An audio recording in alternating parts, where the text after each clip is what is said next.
جملہ فعلیہ ایسا ہوتا ہے جس میں کسی کام کے کرنے کا بیان ہوتا ہے، مگر جملہ فعلیہ کسی ایک زمانے کے ساتھ خاص ہوتا ہے، مقرون بالزمان ہوتا ہے۔ مثلا 3 زمانے ہیں، جو زمانہ گزر گیا اسے ماضی کہتے ہیں، جو اس وقت موجود ہے اسے حال کہتے ہیں، جو ابھی آئے گا اسے مستقبل کہتے ہیں۔ جب جملہ فعلیہ بیان ہوتا ہے اس کا قاعدہ یہ ہے کہ اس میں جس کام کا ذکر ہو رہا ہے، جس کام کے کرنے کا، وہ کام یا ماضی میں ہوا ہوگا، اور اگر ماضی میں ہوا تو اب نہیں ہو رہا، یا اب ہو رہا ہے تو ماضی میں نہیں ہوا، یا اب ہو رہا ہے تو کل نہیں ہوگا، یا کل ہوگا تو آج نہیں ہو رہا۔ جب جملہ فعلیہ زمانے کے اعتبار سے مقرون بالزمان ہو جاتا ہے اس کا فعل، تو وہ کسی ایک زمانے کے ساتھ یا 2 زمانوں کے ساتھ وہ کام محدود ہو جاتا ہے۔ مثلا آپ کہیں میں نے پڑھا، میں نے بولیے پڑھا، اس کا مطلب ہے آپ نے کوئی چیز پڑھی تھی اور وہ وقت گزر گیا، اب نہیں پڑھ رہے، بس وہ پڑھنے کا فعل تھا، ہو چکا، اب منقطع ہو گیا۔ اگر آپ کہیں میں پڑھتا ہوں، اس کا مطلب یہ ہے کہ آپ اس وقت پڑھ رہے ہیں، پہلے نہیں پڑھا تھا، اس کا کوئی ذکر نہیں، بعد میں پڑھیں گے یا نہیں پڑھیں گے کوئی ذکر نہیں، اس وقت پڑھ رہے ہیں، وہ مستقبل میں منقطع بھی ہو سکتا ہے۔ آپ کہیں میں پڑھوں گا، اس کا مطلب ہے نہ آپ نے پہلے پڑھا نہ اب پڑھا، بلکہ کل پرسوں چوتھ آنے والے وقت میں پڑھیں گے۔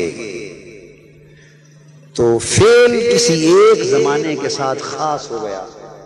جملہ فعلیہ میں کام بیک وقت سارے زمانوں پر محیط نہیں ہوتا، سب زمانے بیک وقت اس میں شامل نہیں ہوتے۔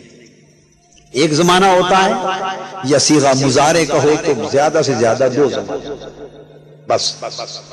قرآن اس کا مطلب یہ ہوا کہ اگر جملہ فعلیہ استعمال ہوتا تو مطلب یہ ہوتا کہ رسول صلی اللہ علیہ وسلم پر درود و سلام پڑھنے کا کام کسی زمانے میں کیا گیا، ماضی میں اللہ حضور پر درود بھیجتا تھا، اب بھیجتا ہے یا نہیں معلوم۔ اگر جملہ فعلیہ ہوتا یا یہ معنی ہوتا کہ اب اللہ بھیجتا ہے، پہلے بھیجتا تھا یا نہیں اللہ جانے، بھیجتا تھا یا نہیں، یا معنی ہوتا بھیجے گا، مطلب یہ ہوا کہ اب تو پتہ نہیں بھیجتا ہے یا نہیں، مگر آئندہ کا وعدہ ہے کہ بھیجے گا۔ یہ جملہ فعلیہ کا اطلاق ہوتا، اور اللہ پاک کے کام ایسے ہوتے ہیں کہ ایک زمانے میں ہوئے اگلے زمانے میں نہ کیے۔ مثلا اللہ نے زمین و آسمان کو پیدا فرمایا، بدیع السماوات والارض، اس نے زمین آسمان کو عدم سے وجود بخشا، پیدا کیا۔ تو یہ ایک ایسا کام ہے کہ آج کل تو نہیں نہ فرما رہا کہ آج بھی زمین آسمان کو پیدا فرما رہا ہے، نہیں، وہ پیدا فرما دیا، اللہ کا فعل ہے مگر ہو چکا، اب نہیں ہو رہا۔ اللہ پاک قیامت بپا کرے گا، تو ماضی میں تو نہیں نا قیامت قائم کی، آج بھی نہیں قائم کر رہا، تو ایک ایسا فعل ہے جو بعد میں ہوگا، اب نہیں ہو رہا۔ تو اللہ پاک کے بھی فعل ایسے ہوتے ہیں کہ جو ماضی میں ہو چکے، اب نہیں، یا اب فرما رہا ہے۔ اب پاکستان میں سیلاب آیا ہے، ایک پریشانی آئی ہے، تو یہ اللہ کا ایک امر ہے جو اب ہوا ہے، 2-4-5 روز کے بعد نہیں ہوگا، مہینہ پہلے نہیں تھا۔ تو اللہ کے کچھ امر اور کچھ کام اللہ پاک کے بھی ایسے ہیں جو ماضی میں ہوئے، اب نہیں، یا اب ہیں کل نہ ہوں گے۔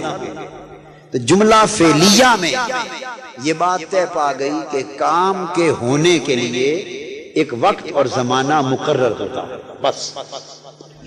اللہ رب العزت نے حضور علیہ السلام پر درود و سلام بھیجنے کا عمل، اس کا بیان جملہ فعلیہ میں نہیں کیا، جملہ اسمیہ میں کیا۔ اور جملہ اسمیہ کی خوبی یہ ہے کہ وہ بیک وقت تینوں زمانوں پر محیط ہوتا ہے۔ جو کام جملہ اسمیہ کے طور پر بیان ہو وہ کسی ایک زمانے کے ساتھ مقرون اور خاص نہیں ہوتا۔ تو فرمایا ان اللہ وملائکتہ یصلون علی النبی، معنی یہ ہوا اور مفہوم یہ ہوا کہ بے شک اللہ اور اس کے فرشتے نبی پر درود و سلام ہمیشہ سے بھیج رہے ہیں اور بھیجتے رہتے ہیں اور ہمیشہ بھیجتے رہیں گے۔ باری تعالیٰ کب سے، اب کب کا تعلق تو زمانے سے ہے۔ فرمایا ہم نے تو ان اللہ و ملائکتہ سے جملہ شروع کر کے اپنے نام سے جملہ شروع کر کے اس سوال کا ہمیشہ کے لیے جواب دے دیا ہے کہ تم کب اور تک کی بحث میں نہ پڑو۔ جب زمانہ بھی نہ تھا تب سے بھی میں نبی پر درود بھیجتا تھا۔ جب زمانے ختم ہو جائیں گے، وقت کی اکائیاں جب پیدا نہ کی گئی تھی، یہ صبح و شام، یہ ماضی و حال، یہ حال و مستقبل، یہ زمانے اور زمانے کی تخصیص، یہ وقت کی اکائیاں تو یہ تب وجود میں آئیں جب سورج بنے، جب رات اور دن بنے، جب ماضی اور حال بنے۔ اللہ پاک نے اپنے نبی پر درود اور سلام بھیجنے کا عمل نہ سورج کی تخلیق سے متعلق کیا ہے، نہ لیل و نہار سے متعلق کیا ہے، نہ ماضی و حال سے متعلق کیا ہے، نہ حال و مستقبل سے متعلق کیا ہے۔ ارے لوگوں، نہ تمہارے پیدا ہونے سے متعلق کیا ہے، نہ تمہارے مرنے سے متعلق کیا ہے، بلکہ جب سے خدا ہے اور جب سے مصطفیٰ ہے اور عمل ہوتے رہے، ختم ہوتے رہے ہیں، ختم ہو جائیں گے، مگر ذات مصطفیٰ پر درود و سلام کا عمل ایسا ہے کہ جب سے شروع کیا ہے آج تک جاری اور جاری رہے گا۔